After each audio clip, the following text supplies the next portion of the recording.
정용택 목사의 쉐마 바이블입니다. 우리가 지금 레위기의 말씀을 묵상하고 있습니다. 오늘은 레위기 25장 29절에서 38절 말씀입니다. 성벽에 있는 성내의 가옥을 팔았으면 판지 만 1년 안에는 물을 수 있나니 곧 그 기한 안에 물으려니와 주년 내에 물으지 못하면 그 성내 가옥은 산자의 소유로 확정되어 대대로 영원히 그에게 속하고 희년에라도 돌려보내지 아니할 것이니라. 그리고 좀 넘어가서 말씀을 읽습니다. 네 동족이 비난하게 되어 빈손으로 네 곁에 있거든 너는 그를 도와 객이나 우고하는 자처럼 너와 함께 생활하게 하되 너는 그에게 이삭을 취하지 말고 네 하나님을 경외하여 네 형제로 너와 함께 생활하게 할 것인즉 너는 그에게 이삭을 위하여 돈을 꾸이지 말고 이익을 위하여 식물을 꾸이지 말고 나는 너희 하나님이 되려고 또는 가나안 땅으로 너희에게 주려고 애굽 땅에서 너희를 인도하여 낸 너희 하나님 여호와니라. 오늘 부를 찬송은 492장 잠시 세상에 내가 살면서 하는 찬양이 되겠습니다. 지금 신년의 제도에 대해서 좀 더 보완해서 설명하고 있습니다. 땅만 파는 것이 아니라 가옥도 파는 경우가 있습니다. 우리가 부동산 거래할 때도 그런 경우 있지 않습니까? 그래서 만일 집을 사려고 할 때 계약을 했으면 1년 안에는 물을 수 있다. 그러나 지나면 물을 수 없다. 그리고 이렇게 물을 수 없는 것은 신년이 되어도 돌이킬 수 없다. 하나님은 인간들 사이에서 일어나는 여러 가지 분쟁, 분란의 요소들을 생각하시면서 그런 제도를 허락해 주시는 것입니다. 그런데 사람들이 이러한 제도를 악용하는 경우가 많이 있습니다. 그래서 법이 있는데도 법을 지키지 않습니다. 이것을 불법이라고 말합니다. 법이 있는데 법을 교묘하게 피하면서 법을 어깁니다. 이거를 편법이라고 얘기하는 것입니다. 여러분, 편법은 참 나쁜 것입니다. 왜 그럴까요? 어겼는데 법을 안 어겼다는 거예요. 법대로 했다는 거예요.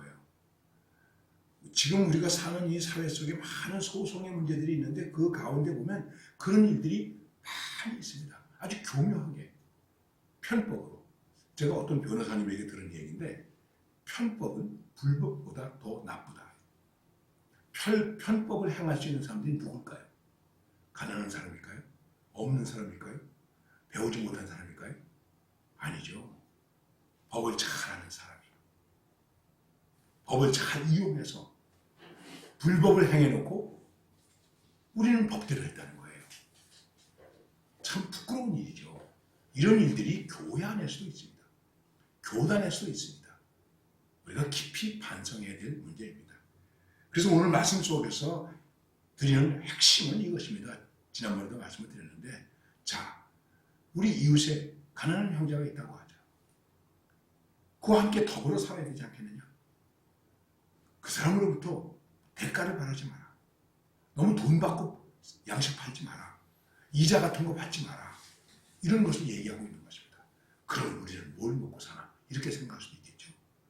여러분, 우리들이 정말 깊이 생각하고 반성해야 할 일 가운데 하나는 무엇이냐면 부동산이, 땅이, 밭이, 논이, 집이 우리의 재산을 증식하는 투기의 대상이 아니라는 것입니다. 근데 우리는 이게 투기의 대상이 됐어요.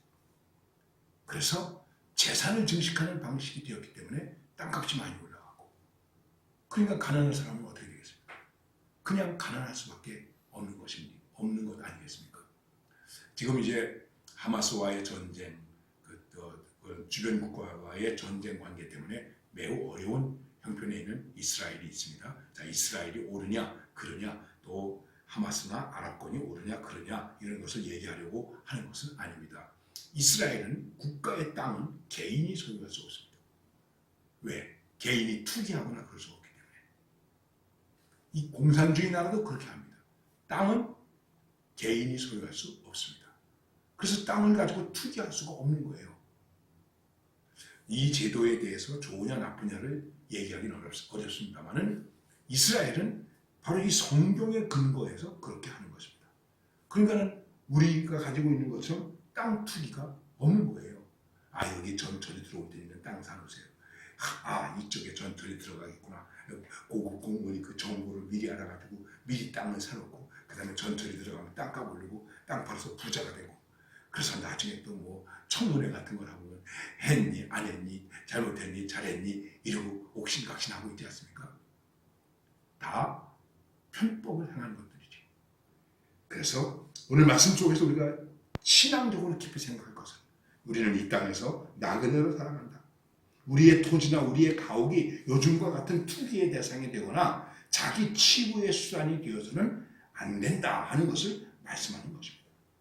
동시에 하나님의 사역자들의 삶의 토종도 보장해 줘야 된다. 레위 지파의 땅을 어떻게 해야 되느냐 하는 것을 오늘 본문에서 말씀하고 있는 것입니다. 여러분, 우리들이 세상적인 욕심, 세상적인 부를 이루는 그것 때문에 가난한 사람과 약한 사람들이 억울함을 당하는 일이 없게 해야 되는 것입니다. 심령이 가난한 자는 복이 있나니 천국이 저희 것이며 하신 말씀대로 우리는 가난한 모습으로 하나님의 일을 감당해야 한다는 것이 우리의 신앙의 기본 도리라는 것입니다. 우리는 모든 것의 주인 되신 하나님의 뜻에 맞게 쓰임받는 것, 하나님의 뜻에 맞게 쓰는 것, 이것이 중요한 것입니다. 그리스도 안에서 하나님의 나라를 바라보는 영원한 소망 중에 사는 그리스도인들이 이 땅에 잠시 사는데 하나님 나라의 소망 속에서, 그 복주심 속에서 반드시 이루어지고 채워지는 은혜 속에서 살아가야 하는 것을 말씀하고 있는 것입니다. 우리가 이러한 성경적 정신을 가지고 오늘도 손해보는 것 같지만 믿음으로 살아가는 하나님의 사람들이 되시기를 바랍니다.